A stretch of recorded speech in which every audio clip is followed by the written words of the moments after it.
So, to recap, where were we? What did we leave off on last time? I believe all of the stuff with Brass... Last time we covered all the stuff with Brass and all the stuff with, This guy got defeated, and then his name just left to my mind. Aberys Kane.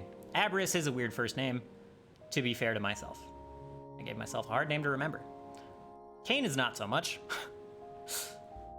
Anyway, so yeah. Last time I talked about how that whole fight went down, how the party saved Brass, how Ludwig converted Brass and turned the eventual big bad evil guy into... Actually, it would be funny if it was Kane. Yeah. And instead of a staff, he just had like a walking cane. That, like, yeah, should have done that, really. Missed opportunity. So, Aberys Kane was defeated.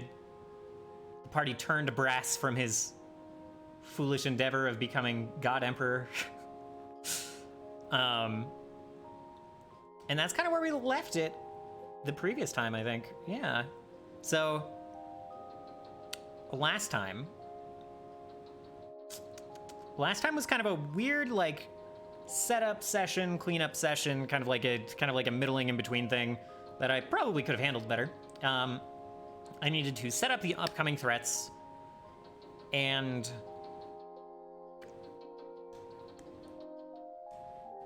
mostly that was the goal. And I got a little distracted from that goal. I didn't do I don't know. There was a long combat, because combat is always long, but I don't know. I didn't leave myself enough time. I didn't expedite things enough to cover all of the different stuff I wanted to cover. So I started with like a cutscene of like there's a whole situation over here called the rot. All of this green crap with the dark rotten trees. This has been going on for a while. This has been developing and getting worse, and the party's been aware of it, and they know that some adventurers, some mercenaries went in there to try to figure things out, and it didn't go well. They saw that, they like escorted that group to here when they were going out to fight Salamander. When they came back, there were just a bunch of stretchers, like a bunch of cots with people who were injured from like that troop of people who went into the rot. And yeah, they got their butts handed to them. The music is now loud again. My bad, my bad, my bad. That's probably good. So, that's been a developing situation. Last time, there was a cutscene of a farmer somewhere over here along the edge of the hills seeing this rot suddenly, like, appearing along the river and spreading. I don't know how to get a pointer that isn't so tied to the tiles. Weird. My usual hotkeys don't work. Anyway, so rot is like the grass along this river was darkening. And that's really all I ended up doing with this. Just like signaling that, hey, this is now so much a problem that like it's somehow spread from over here to like here. Like it's cut through the mountains to Eden, and it's spreading down and like now corrupting kind of the food supply here. So we opened with that. And then just never got to the consequences of it. Like never actually in session, like told the party, told the Emperor Solus that like this was happening yet. From there, we did some exploration of some stuff that I think is cool. There's like this study in the castle that Solus took over as the new Emperor of Eden. There's a study that was like completely empty, and they were like, this is kind of weird. And then there was like a pedestal in the study, and the party kind of figured out that it was like kind of a dimensional, like space-time warping thing. And then they found a crystal that like matches up with it in the old Emperor's stuff. So they go this session and like plug it in, and it puts them into this room where it's now like a field study. There's like books all over the place. There's stuff on the table. Kind of, it's got like this double vision-y thing going on. It's like semi-transparent thing. Like a book is partially transparent until you like pick it up, and then it like kind of whoosh, this like transparent film over it like kind of disappears, and you're actually holding the book. And then they looked outside and kind of figured out that they were quite high. They were not in Eden anymore. They were above the clouds.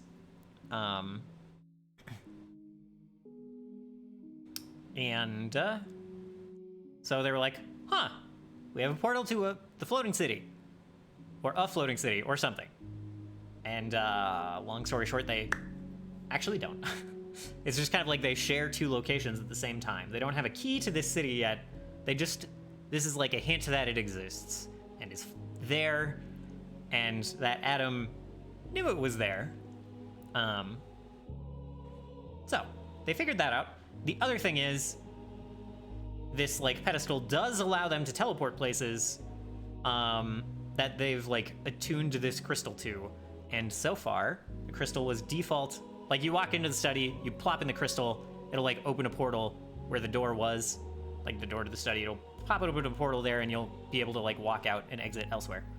And right now, the crystal is only attuned to this fort that the party has purchased, that like the Emperor used to frequent. The old Emperor Adam used to go there frequently. So they found that out. They didn't go through it yet. They went and got the other big thing on the agenda was getting Solus coronated, crowned as Emperor. So we went and we had a scene about that I should have prepared more for. I'm really bad at spitballing like pomp and circumstance, like making that weighty. A lot of character roleplay stuff I can do, but like setting up a cutscene of like you're being fucking crowned Emperor. I needed to do more work on that. I should have had work done on that a long time ago. And I just didn't. The scene was a little like flatter than I would have liked, and I was too confident in my ability to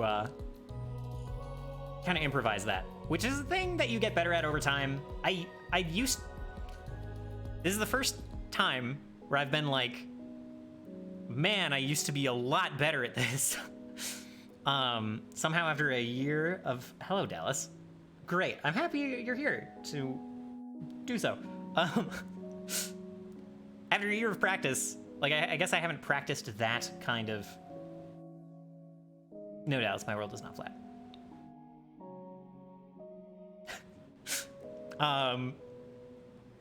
After a year of practice, I'm not so good at improvising that kind of scene yet. And it's a thing I would have been able to improvise before, and I'm a little salty that I can't now. But it has been years since I've GM'd other than the last year of practice. So, like, I don't know. Duh, the Earth is flat, everyone knows that. Well, this is a fantasy world where, you know, we can imagine wild things like a spherical planet. So anyway, I think you really overestimate Solus's need for pomp and circumstance for something like that, but I can understand wanting something more. Yeah, I should have hand-waved it more, been less details-oriented on the scene, and just, like, jumped to the thing, which we'll talk about. The thing was, there was a character who walked out of the crowd, walked in front of the procession of the parade of like bringing Solus back to the castle, of like just showing off the Emperor to the city, basically. Walked in front of that, held out this hourglass, like crushed it in his hands. There was like this kind of shockwave that went out, and it like froze a bunch of people in time, froze all of the like guard mooks in place, and they could not move. The party all saved, and so did like kind of the guard captain. And then this guy basically said that like Eden has angered the gods, and like basically the Emperor needed to die so that Eden could fall and continue to fade. And Solus tried to be friends with the guy, which worked actually. He charmed the guy, but the guy still went and fought Solus's allies. And so Solus eventually took shots at this guy. He got shreked by some crits. Solus's view on being assassinated? Please don't. The guy was pretty amicable to that, but Still wasn't about your buddies. Rude of him, yeah. Truly quite rude. He didn't take kindly to Solus's bodyguard. But yeah, the party took quick care of him. The combat lasted like 3 rounds, I think. The guy didn't land super great hits. Less ass. More blade in.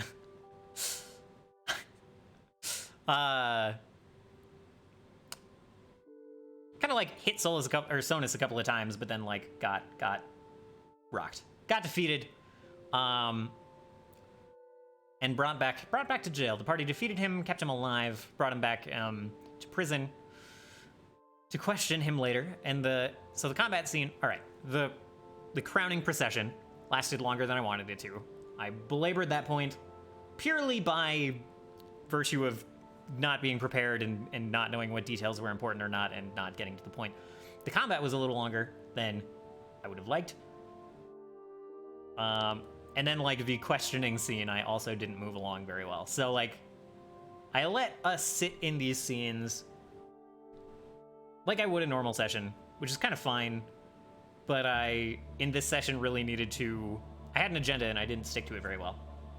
But the like kind of end of the session was talking to this guy, figuring out what he was about, and he was like, "Yeah, I'm from Lunarkirk. You need to die.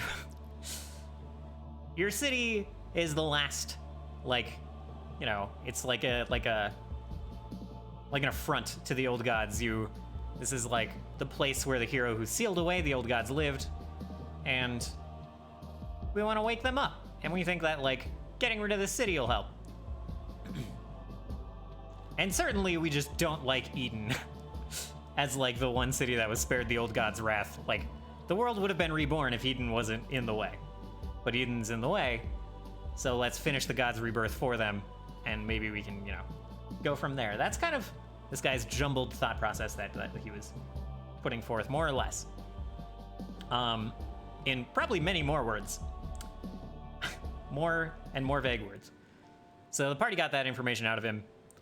Basically said like, if you cooperate with us, like maybe we'll let you out at some point. And he was like, okay, like not getting executed sounds pretty good. Also, he took a liking to Sonus. He was like, you're a good fight. You're a good fighter. We fought good. Appreciate you.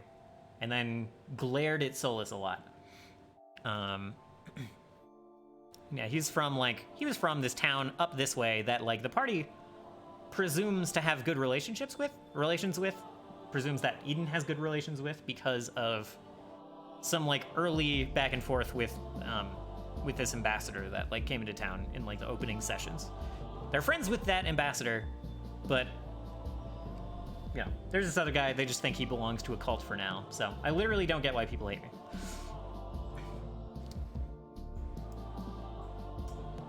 Couldn't tell you. Solus seems very likable, you know? I don't know. But that was like basically the end of the session. He literally does belong in a cult. Yeah? I mean, the guy? Wait. The other guy sure does. The Lunarkirk guy does, yes. He does literally belong in a cult.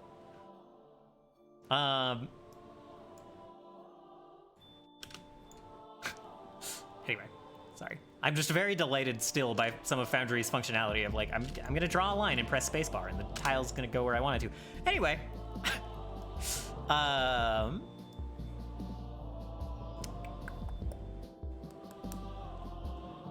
the problem with this session is that was the end of the session, and I had covered none of the threats with the party. It's like, all right, here's like we're like talking about some future badness with this cult assassin guy, but like the immediate stuff, like, all right, opening cutscene with the rot, but like didn't interact with the party at all. Didn't have anyone come back and be like, hey, grass is turning green and shit. What do we do, boss? And didn't like, so then, I don't know. At the very end, I was like, okay, well, so we need to streamline some stuff. So we jump to a scene where the guards come back and have told Solus that there's like this spreading rot up here. Shit, no, grass is turning black. That's what I meant. Grass turning green is kind of good, but it's turning black. It's turning dark. It's getting swampy and weird. So there's that. I just said that soldiers came back and told them that. And then I said that they, like, went through the portal to see where it goes. It went to this fort, and they walked outside. The grass is always blacker on the evil side. Yeah, right, true. They went to the fort, looked outside, saw a lot of boats, saw a lot of pirate ships. So it was, like, perhaps not the way I wanted to deliver those scenes, but it's fine. We, like, really needed to get the party to a point where it knew what was happening and what it was, like, had options about what to do next. And the party has decided that it's going to deal with the boats and the pirate ships. So that's what we're doing next, is dealing with sailormen.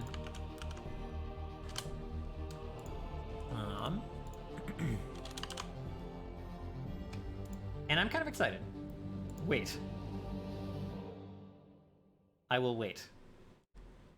I need to stop. I already said this. I need to stop drinking this cold brew. I need to replace this with, like, chai. Wait, you're excited? Wait. Yeah. Okay, never mind, go on. What?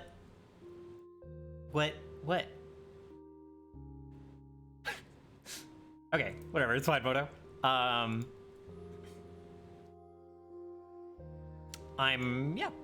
excited. I hope you're excited. Sam would be excited. It'd be the one thing in this campaign that would have excited Sam. Can you briefly explain what the central tension is, what the big bad evil guy is trying to do? Yes, I feel like I should cut the recap here for YouTuber. Well, let's talk about it. It's fine. Can you briefly explain the central tension and what the big bad evil guy is trying to do? So, my big bad evil guy, my presumed big bad evil guy, got a little bit derailed by the party.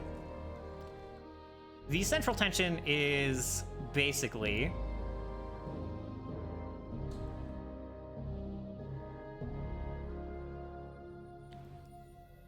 like dealing, it's kind of changed over time. It's kind of evolved. This was a very sandboxy game, and the central tension has kind of changed to match what the party was doing. I'm muted? I'm not. Oh, be back in 6.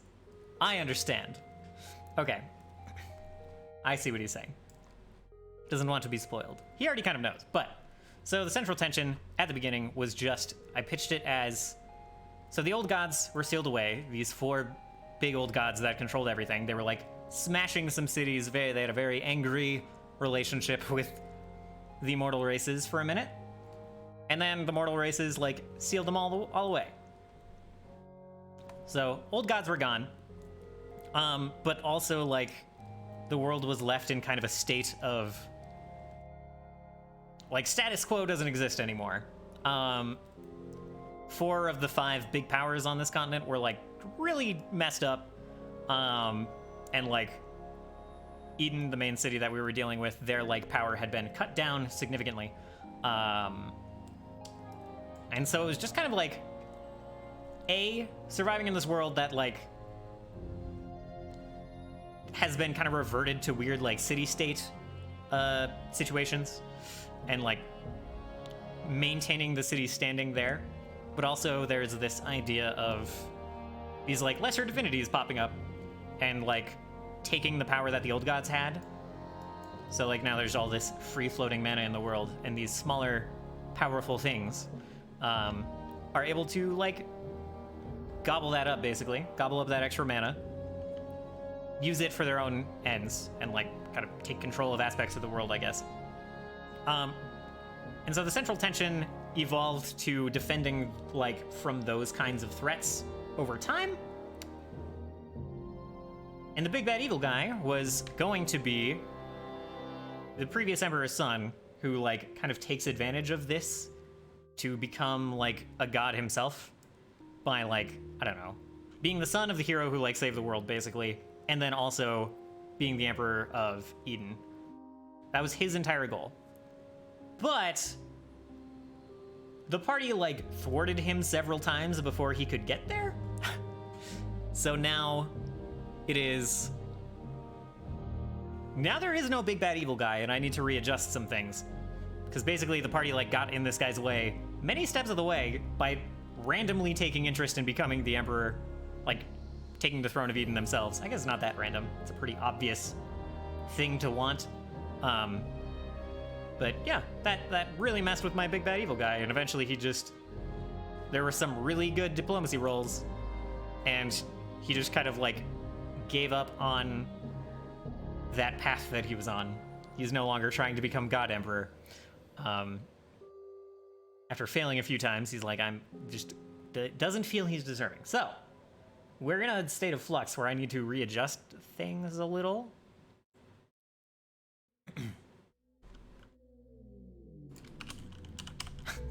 What is he telling you? Stuff you already know. So...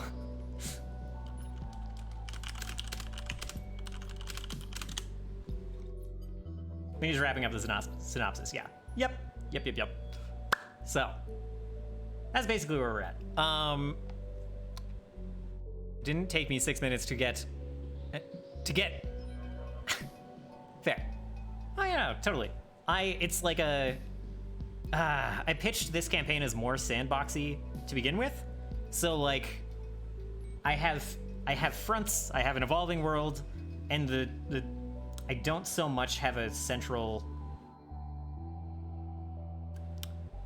There is still the central tension of, like, grabbing resources in the world and these, like, 5 former major powers trying to exist and, like, exert their power. Like, exert influence on the world again. Like, trying to regain their former glory. But I don't think with all of this demigod stuff going on, I haven't actually explored that much. The central tension is capitalism, yes. Based off what my character has seen, he just thinks everyone is out to get him for no reason. Salamander liked you. You had a friend in Salamander, and then you killed him. Salamander didn't hate you. Explita also didn't hate you until you, like, went and tried to fuck up her shit. So most of the bad guys, most of the bigger bad guys, have not been out to get you specifically. Mostly shitty assassins have been out to get you. Like, she needed to be fucked up. She did. I'm not saying she didn't. I'm just saying she didn't have it out for you. You know? All right. So we'll cut the recap there.